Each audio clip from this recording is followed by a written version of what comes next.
First of all, let's talk about Saltaway and what Saltaway is. Saltaway is basically a product that dissolves salt.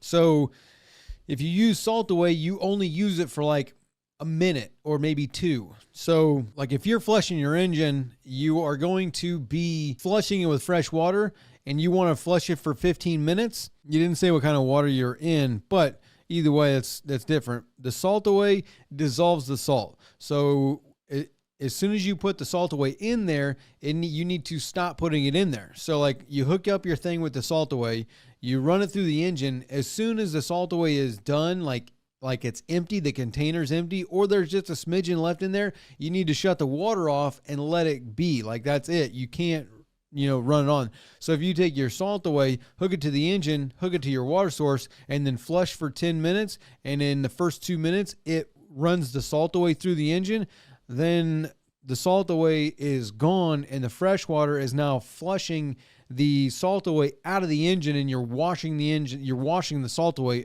out. Whereas when you run it for a few seconds, then that Saltaway gets left behind and then breaks down the salt and dissolves it and basically gets rid of it.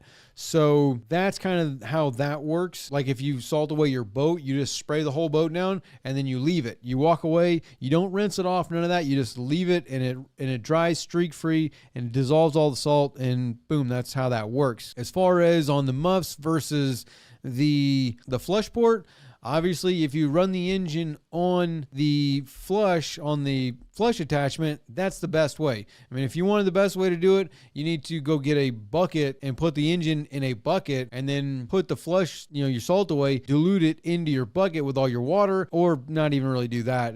That would disregard that. But run it in a bucket for 10, 15 minutes. That's going to heat it up. It's going to open up the thermostats, and then take your flush attachment. Once you've done that, and then run the Saltaway through it for another minute, your thermostat's going to close because it's going to cool down, but you leave that Saltaway in there, and that's going to be the best way.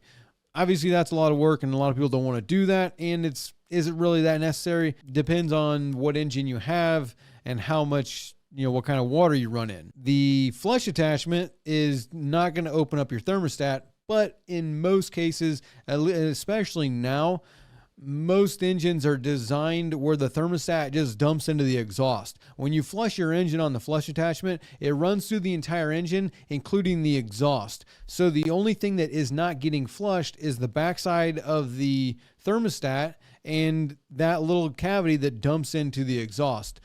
Most engines, it's not going to matter if that thermostat opens or not, because the thermostat is a serviceable item. You throw it away in 300 hours anyway. So does the thermostat need to open or not open? Depending on your model, for the most part, it's not going to matter whether it opens or closes, because the water's going through the exhaust, and a lot of them just dump from the thermostat into the exhaust. So you're not really missing anything there. On other models, maybe some of them have a hose that go down to a fitting, like on older Verados, the L6 Verados.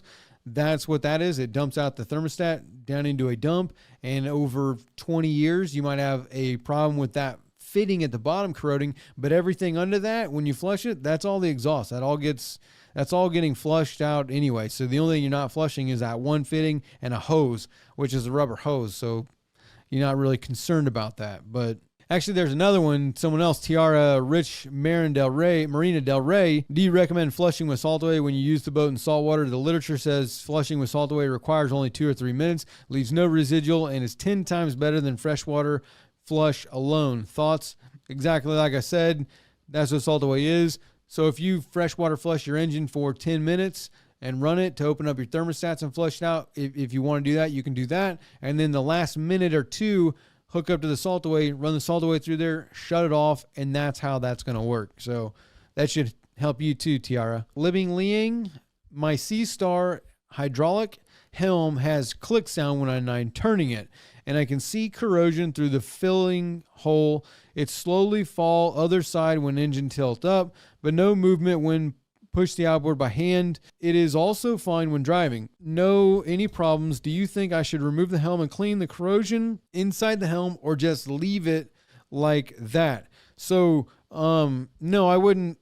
As far as cleaning the corrosion in the helm, the problem is that you're dry. Your clicking sound is the helm. It's dry. It's out of fluid, and all those gears and stuff that is inside the helm, all that stuff's exposed. There's no fluid there, and that's what's clicking. So yeah, you need to fill that thing up because you got a leak somewhere, and you're losing steering fluid.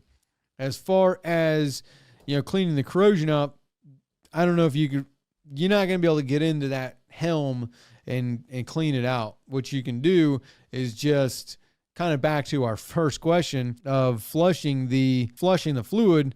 You can fill it till it's full, run it, and all that corrosion and stuff, as you run it, it's going to eat all that up. Then you can flush your system out, drain the fluid to get the dirty fluid out. But you've also got a leak somewhere that's leaking fluid. As far as the engine falling over to the side, that is either the helm or the steering cylinder. It's really a 50-50 on that one because there are check valves in both the steering cylinder and in the helm that run the fluid one way or the other way. So when you turn the engine, the fluid runs in this direction. When you turn the opposite way, the fluid runs in the opposite direction. And so on the cylinder, it has a ring in there that makes sure that those fluid they stay on each side. And then at the helm, there's little check balls that, stop that flow. Either the steering cylinder has a leak in it, so when you trim it up, the weight of the engine over time is able to push the fluid one way or the other and lay over to the side. But at the same time, it could also be the steering helm where the weight of the engine is making that cylinder push over, and it's going to open up that check ball that's inside your helm, and that's going to let it to fall over. So it's really a 50-50. I would probably start with the steering cylinder and change that first. But yeah, as far as it falling over, that's the problem with that. The clicking, you're low on fluid because you got a leak. So fill up the steering system, find your leak, and then fix your leak. If that doesn't fix the engine falling over, then then you're gonna have to get a new helm. So if you like this clip and you want to watch another one, you can see another one over here or watch the full episode over here.